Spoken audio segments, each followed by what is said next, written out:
இடியாப்பத்துக்கு தேங்காய் பாலே பிடிக்காதுன்னு சொல்றவங்க, இந்த ரெசிபிய ட்ரை பண்ணி பாருங்க. சூப்பரா இருக்கும். அதுக்கு குக்கர் வச்சு, கொஞ்சமா எண்ணெய் ஊத்தி, ஹோல் ஸ்பைசஸ் போட்டு 2 மீடியம் சைஸ் வெங்காயம், 3 பச்சை மிளகா, கொஞ்சமா புதினா போட்டுக்கோங்க. இஞ்சி பூண்டு பேஸ்ட் போட்டு நல்லா வதக்கிட்டு, 1 கிளாஸ் தண்ணி ஊத்தி, நம்மகிட்ட என்னென்ன வெஜிடபிள்ஸ் இருக்கோ அதெல்லாம் கட் பண்ணி போட்டுக்கலாம். என்கிட்ட கேரட், பீன்ஸ், உருளைக்கிழங்கு மட்டும் தான் இருந்தது. அத மட்டும் போட்டு குக்கர் மூடி 1 விசில் விட்டு இறக்கிக்கோங்க.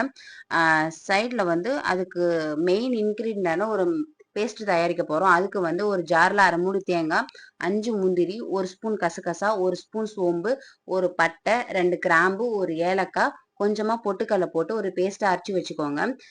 பிரஷர் ரிலீஸ் ஆனதுக்கு அப்புறம் ஒரு பழுத்த தக்காளி கட் பண்ணி போட்டுட்டு நம்ம அரைச்சு வச்ச பேஸ்ட்டையும் கலந்து உப்பு தேவையான அளவு உப்பு போட்டுக்கோங்க. எல்லாத்தையுமே போட்டு ஒரு 10 நிமிஷம் கொதிக்க வச்சு கொத்தமல்லி தூவி இறக்குனா சூப்பரான வெஜ் பாயா ரெடிங்க. இடியாப்பத்துக்கு அல்டிமேட்டா இருக்கும். நீங்களும் ட்ரை பண்ணி பாருங்க. உங்களுக்கு எப்படி வந்ததுன்னு சொல்லிட்டு கமெண்ட்ல சொல்லுங்க.